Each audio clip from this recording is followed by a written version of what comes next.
പെരുമ്പാവൂരിൽ 18 കോടിയുടെ ഹൈബ്രിഡ് കഞ്ചാവ് പിടികൂടിയ കേസിൽ 2 പേർ കൂടി അറസ്റ്റിലായി. കോഴിക്കോട് സ്വദേശികളായ ജഗത്, ഫായിസ് എന്നിവരാണ് പിടിയിലായത്.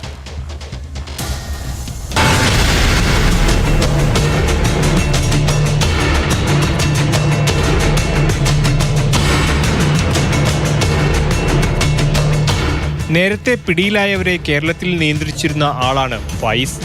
വിദേശത്തു നിന്ന് എത്തിക്കുന്ന ഹൈബ്രിഡ് കഞ്ചാവ് വിൽപ്പനയ്ക്ക് വേണ്ട സൗകര്യങ്ങൾ ഒരുക്കിയിരുന്നത് ജഗത്താണ്.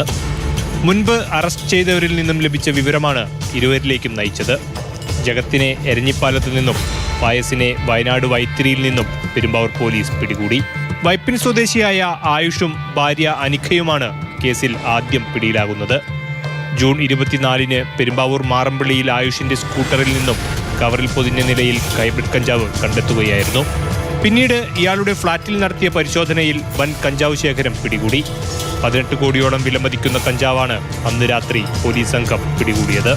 തുടർ അന്വേഷണങ്ങളിൽ വലിയ ശൃംഖല കഞ്ചാവ് കടത്തിലുണ്ടെന്ന് പോലീസിന് ബോധ്യമായി. തായ്ലൻഡിൽ നിന്നും വിമാനമാർഗമാണ് ഹൈബ്രിഡ് കഞ്ചാവ് കേരളത്തിലേക്ക് എത്തിയിരുന്നത്. ഇതിനായി കാരിയർമാരെ ടൂറിസ്റ്റ് വിസയും ടിക്കറ്റും പ്രതിഫലവും നൽകി തായ്ലൻഡിലേക്ക് അയക്കും.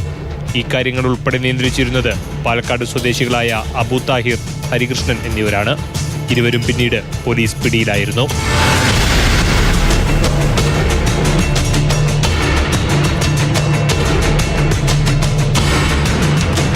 മാതൃഭൂമി ന്യൂസ്, കൊച്ചി.